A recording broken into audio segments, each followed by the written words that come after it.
जय भीम दोस्तों, कैसे हैं आप लोग। मेरा नाम शुभम है और स्वागत है हमारे इस बहुजन दृष्टि यूट्यूब चैनल पर।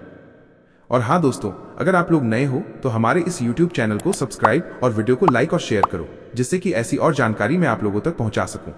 लखनऊ की विशाल रैली में बसपा प्रमुख मायावती ने अपने भाषण की शुरुआत में अपनी पार्टी की नीतियों और उसके इतिहास को सर्वोपरि रखा।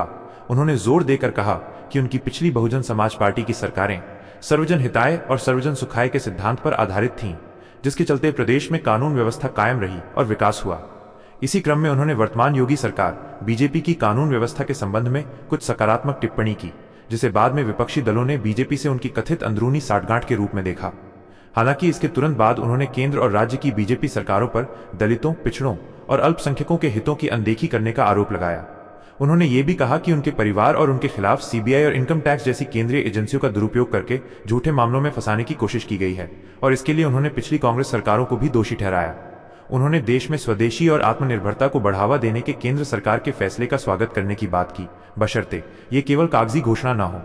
मायावती ने स्पष्ट तौर पर घोषणा की कि बसपा भविष्य में कोई गठबंधन नहीं करेगी, क्योंकि उन्हें लगा कि गठबंधन के कारण उनका वोट बैंक तो दूसरी पार्टियों को हस्तांतरित हो जाता है, लेकिन बदले में बसपा को अन्य वर्गों का वोट नहीं मिल पाता, जिससे पार्टी कमजोर होती है।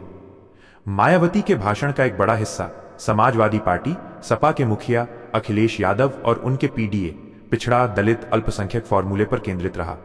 उन्होंने अखिलेश यादव के इस नारे को झूठ और बहुजन समाज को भ्रमित करने वाला छलावा बताया।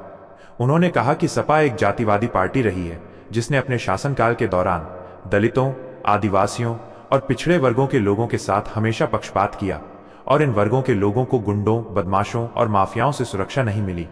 उनके अनुसार अखिलेश का पीडीए फॉर्मूला केवल बसपा के पारंपरिक दलित और मुस्लिम वोट बैंक में सेंधमारी करने की एक असफल कोशिश है। दूसरी ओर चंद्रशेखर आजाद पर मायावती ने सीधा नाम लिए बिना हमला बोला। उन्होंने अपने बयानों में बरसाती मेंढकों और ऐसे संगठनों की बात की जो कांग्रेस, भाजपा और सपा जैसी पार्टियों के इशारों पर चलकर बहुजनों की एकता और बसपा को कमजोर करने का प्रयास करते हैं। मायावती ने बहुजन समाज के लोगों को ऐसे अवसरवादी और स्वार्थी नेताओं और संगठनों से सावधान रहने की हिदायत दी। मायावती के इस बयान पर चंद्रशेखर आजाद ने अपनी प्रतिक्रिया दी, जिसमें उन्होंने बसपा प्रमुख के प्रति सम्मान जताया। उन्होंने कहा कि बहन जी उनकी सम्माननीय नेता हैं और वो ये नहीं मानते कि वो बहुजन समाज के पढ़े लिखे युवाओं को बरसाती मेंढक कह सकती हैं। चंद्रशेखर ने यह भी कहा कि बहुजन मिशन की भाषा ऐसी नहीं हो सकती। उन्होंने उन आरोपों का भी खंडन किया कि वो विरोधी दलों के इशारे पर काम कर रहे हैं और अपनी सुरक्षा के सवाल पर स्पष्टीकरण दिया कि उन पर हुए हमले के कारण उन्हें ये सुरक्षा दी गई है।